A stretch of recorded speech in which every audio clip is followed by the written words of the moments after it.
د الله رسول فرمایي چې کله یو خاوند خپل کوروالا ته نږدې ورځي یو ځای کېږي لا هم بسم الله شریف ووایه زنانه ده خپل خاوند ته یو ځای دی نږدې دی کمره ده بسم الله شریف ووایه ولې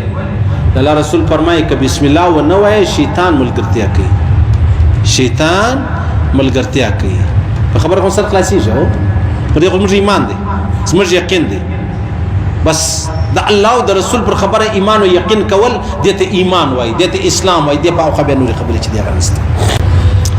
بل خبره دا ده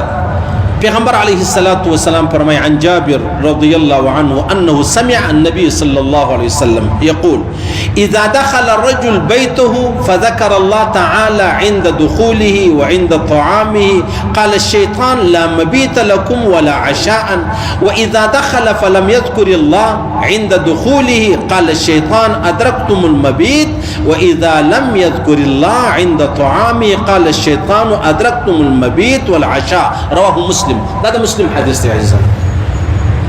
پیغمبر علیه الصلاۃ والسلام مبارک فرمایي دا جابر سره روایت دی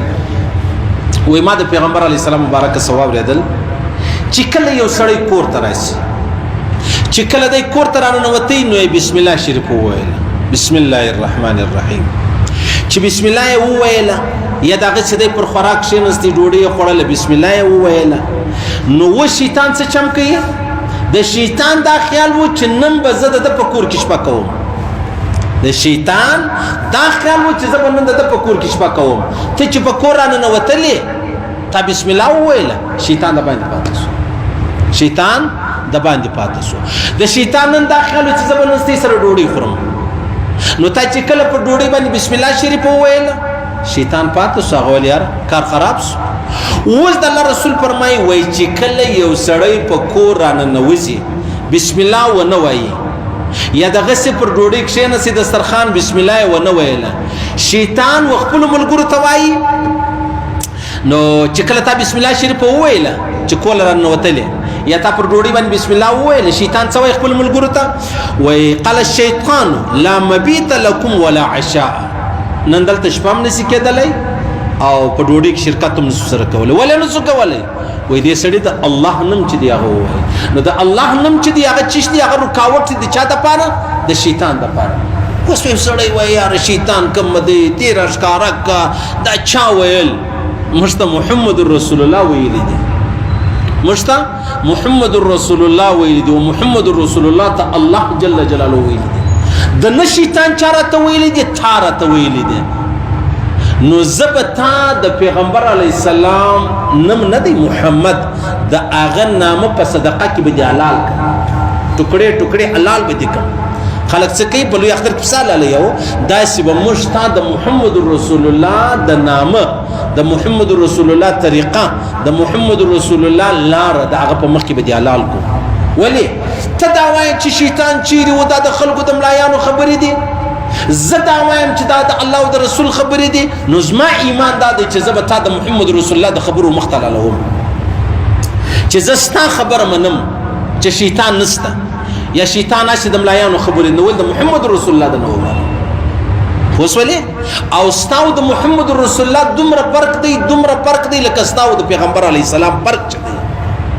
ستاو د پیغمبر علی السلام دومره فرق دی لکه چې څومره فرق دی دومره فرق دی لکه د جنت او د جهنم دومره فرق دی لکه د رښتیا او د دروغ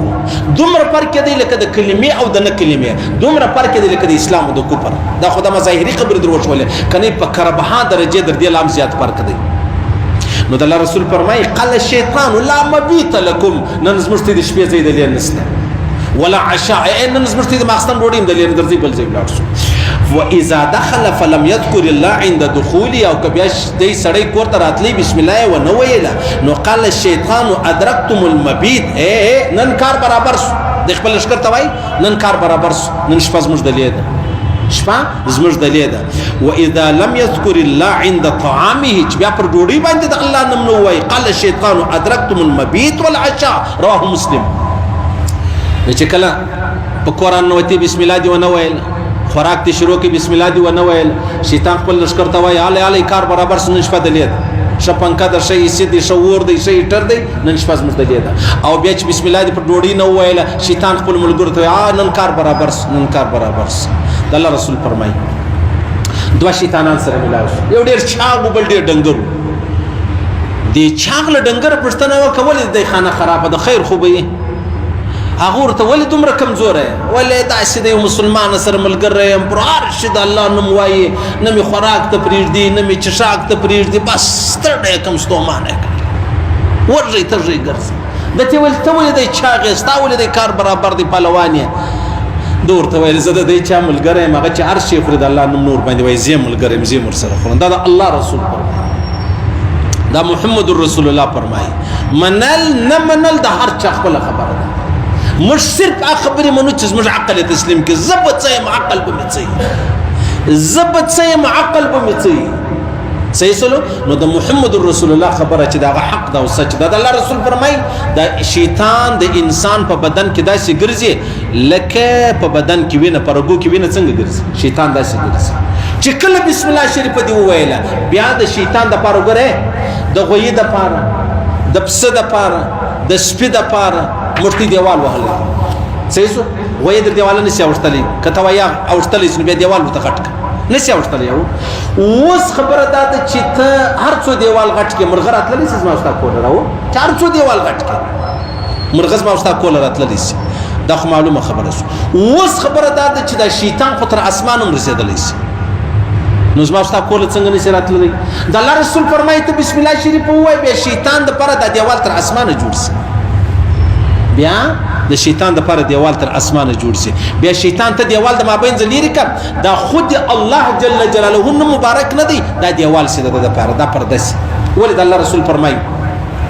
ته چې کله غسل کوي تر ولارسته چې کپڑے وباسي ته د الله نوم وای بسم الله وای بسم الله الذي لا اله الا هو بسم الله الرحمن الرحيم وای چې ودی ویلو شیطان به تاسو لیدل پیریم تا نسل دل دل په غسل خانه کې به